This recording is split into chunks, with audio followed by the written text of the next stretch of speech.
Current affairs with doctor GM Chaudhary YouTube TV channel पर आपकी मेजबान कमल हाजिर हिकमत है। आप मेरा ये program today Pakistan lawyer online legal help YouTube channel पर भी देख सकते हैं। मैं मुल्की और बैनुल अक़वामी सियासत, मौशत और खारजा ताल्लुकात के साथ साथ आपकी दिलचस्पी के दूसरे मौज़ूआत भी पेश करती हूँ।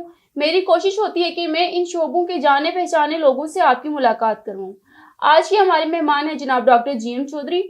डॉक्टर साहब एक जामे शख्सियत के मालिक हैं जो जाने पहचाने सियासी, आइनी, इक़्तिसादी, मुल्की और बैनुल अक़वामी अमूर और नेशनल सिक्योरिटी के माहिर तज्ज़िया निगार हैं।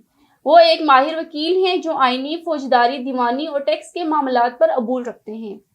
डॉक्टर साहब 30 से ज़्यादा किताबों के मुसन्निफ हैं जो मुल्की और गैर मुल्की तालीमी इदारों और यूनिवर्सिटीज़ में पढ़ी और पढ़ाई जाती हैं। पाकिस्तान इस वक्त खरबों रुपए यानी अरबों डॉलर्स के कर्जों में डूबा हुआ है। इन कर्जों में वर्ल्ड बैंक, IMF, एशियन तरक्याती बैंक और दूसरे गैर मुल्की कर्जे भी शामिल हैं। एक वक्त आएगा मुल्की मईशत का बड़ा हिस्सा कर्जों की जद में होगा। मुल्क के पास अपने अखराजात पूरे करने के लिए भी मजीद कर्जे लेने पड़ेंगे।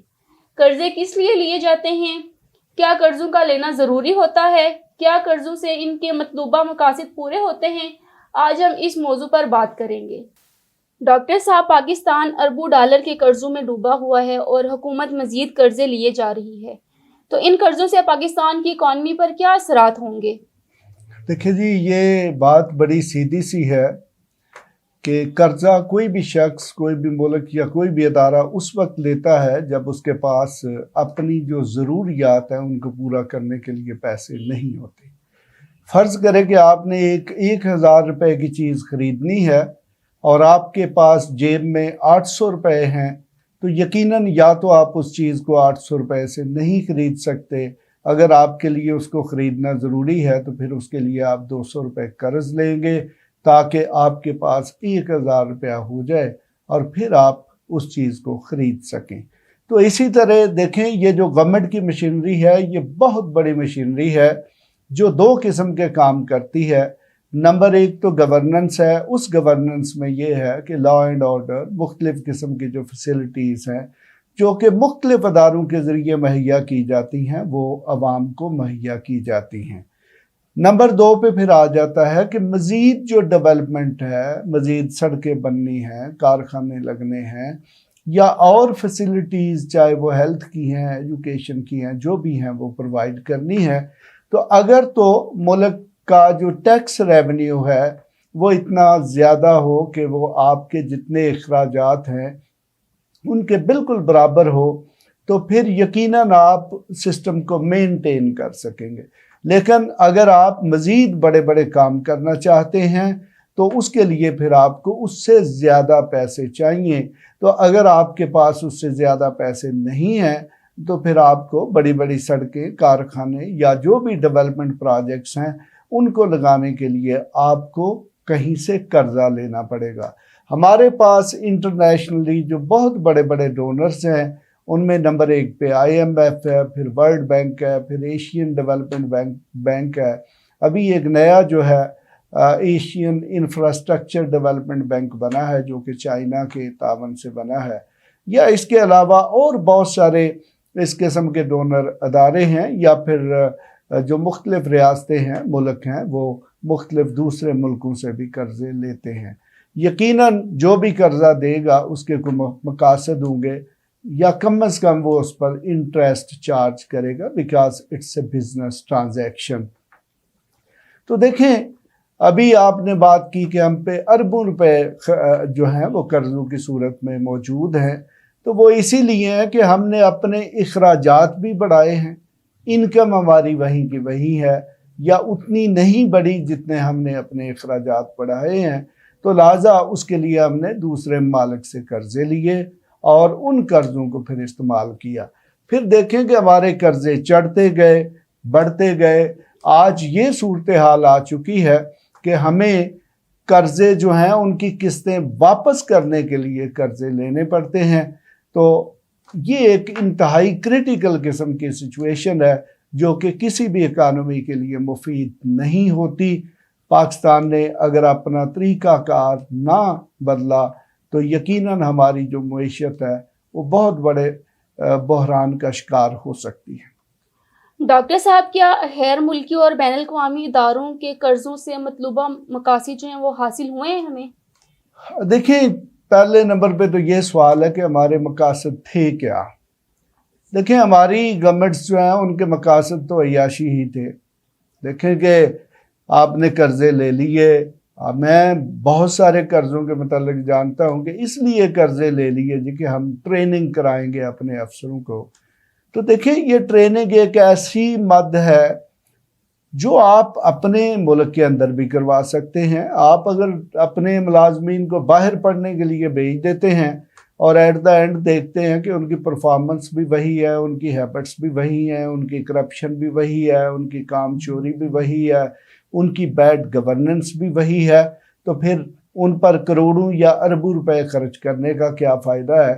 तो मकसद ये है कि अगर आप कर्जे ऐसी मदों में लेंगे जिनसे कोई वाज़ेह चीज़ सामने नहीं आएगी, डेवलपमेंट नहीं होगी, तो वो कर्जा यकीनन एक बहुत बड़ा बर्डन होगा। देखें, अगर आप कर्ज लेकर कोई सड़क बनाते हैं, कोई कारखाना लगाते हैं, कोई अदारा इस्टेब्लिश कर लेते हैं जो कि प्रोडक्टिव हो, तो यकीनन वो आपने कर्जे का बेहतरीन इस्तेमाल किया। लेकिन अगर आपने कर्जे को किसी नॉन प्रोडक्टिव या नॉन डेवलपमेंट हेड पे खर्च कर दिया, तो फिर उस कर्ज को वापस करना भी मुश्किल होता है और उसके फ़वाइद भी हासिल नहीं होते। मैं आम फहम लफ्ज़ों में आपको एक मिसाल दे देता हूँ कि हमारे देहातों में लोग करते क्या हैं कि ट्रैक्टर के लिए कर्जा लिया और बड़ी धूमधाम से चौधरी साहब जो है अपने बेटे या बेटी की शादी कर देते हैं। अब देखिए कि शादी तो सिर्फ और सिर्फ एक एक्सपेंस है, जबकि अगर चौधरी साहब ट्रैक्टर लेते तो ट्रैक्टर एक ऐसी मशीन है कि जो शाम को पैसे कमा के लाती। तो जब वो शाम को पैसे कमा के लाती तो फिर यकीनन आपके लिए वो कर्जा वापस करना मुश्किल ना होता।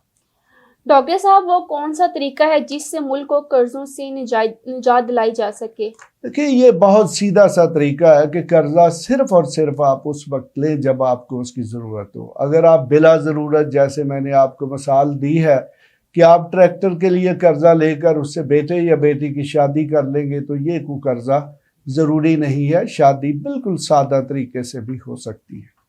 डॉक्टर साहब, आपके जहन में कौन सी तरीके हैं जिससे मुल्की अखराजात जो हैं वो कम हो सकते हैं?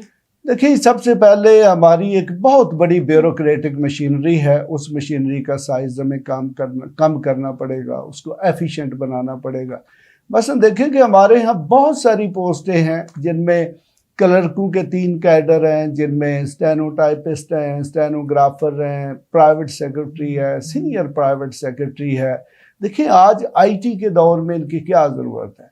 इसी तरह फिर और बहुत सारी पोस्टें हैं, यानी कि मेरे ख्याल में कम अज़ कम जो गवर्नमेंट का 50% ब्यूरोक्रेटिक स्ट्रक्चर है वो गैर ज़रूरी है, जिसको ख़त्म किया जा सकता है। और इस तरीके से आप 50% तो स्टेट अवे अपने अखराजात को कम कर सकते हैं।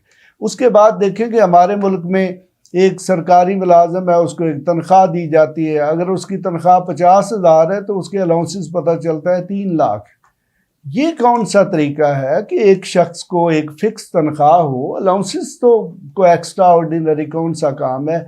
ये जितने गैर ज़रूरी अलाउंसेस हैं, बल्कि जितने भी अलाउंसेस हैं, ये सारे के सारे ख़त्म होनी चाहिए। एक लमसम तनख्वाह होनी चाहिए जिसका उस सिविल सर्वेंट को पता होना चाहिए, और तनख्वाह जो है वो एफिशिएंसी की बेसिस पर बढ़नी चाहिए, जो कि पहले हमारे प्रैक्टिस रही है। ये जो एनुअल इंक्रीमेंट है, चाहे कोई काम कर रहा है तो उसको भी मिल रही है, जो नहीं कर रहा तो उसको भी मिल रही है। ये शदीद नुकसानदेह। उसके बाद देखें कि एक हमारे करोड़ों रुपए के बल्कि अरबों रुपए के अखराजात जो हैं वो सिक्योरिटी के नाम पे होते हैं, प्रोटोकॉल के नाम पे होते हैं। हमारे वज़ीर आज़म का प्रोटोकॉल, वज़ीरों का प्रोटोकॉल, वज़ीरों की सिक्योरिटी, वज़ीर आज़म, सदर की सिक्योरिटी, जजेस की सिक्योरिटी। बल्कि मैंने तो देखा है कि जो सिक्योरिटी प्रोवाइड करने वाले अदारे हैं, मसलन इंस्पेक्टर जनरल पुलिस है, उसकी अलग से सिक्योरिटी है। उसके बाद एसपी की अलग से सिक्योरिटी है, आईजी की अलग से सिक्योरिटी है। जिस मुल्क में सिक्योरिटी प्रोवाइड करने वाले अदारों को सिक्योरिटी की ज़रूरत है, फिर मेरे ख्याल में उस मुल्क में तो सिक्योरिटी जो है उसका जनाजा निकल चुका है। तो ये इतने गैर ज़रूरी अखराजात हैं कि अगर इनको कम किया जाए तो गवर्नमेंट कम अज़ कम अपने 30% अखराजात जो है उनको कम कर सकती। आज का प्रोग्राम यहीं पर ख़त्म करते हैं। मज़ीद दिलचस्प प्रोग्राम देखने के लिए हमारे चैनल को फ़ौरन सब्सक्राइब करें और बेल आइकन ज़रूर दबाएं ताकि आपको हमारे प्रोग्रामों के अलर्ट मिलते रहें। अगर आप कोई सवाल पूछना चाहते हैं तो आप हमारे व्हाट्सएप नंबर पर कॉल करें, अपना तहरीरी या वॉइस मैसेज भेजें। आप अपनी राय का इजहार कमेंट्स की सूरत में भी कर सकते हैं। आप हमारी ईमेल पर भी मेल कर सकते हैं। आपको ज़िंदगी के मुख्तलिफ मामलात में मुकम्मल रहनुमाई और मशावरत फराहम की जाएगी। अगर आप इस गुफ्तगू को मुफीद समझते हैं तो इसको अपने जानने वालों, दोस्तों और रिश्तेदारों में ज़रूर शेयर करें ताकि वो भी फ़ायदा उठा सकें। अब कमल आपसे इजाज़त चाहती है। खुदा हाफिज़।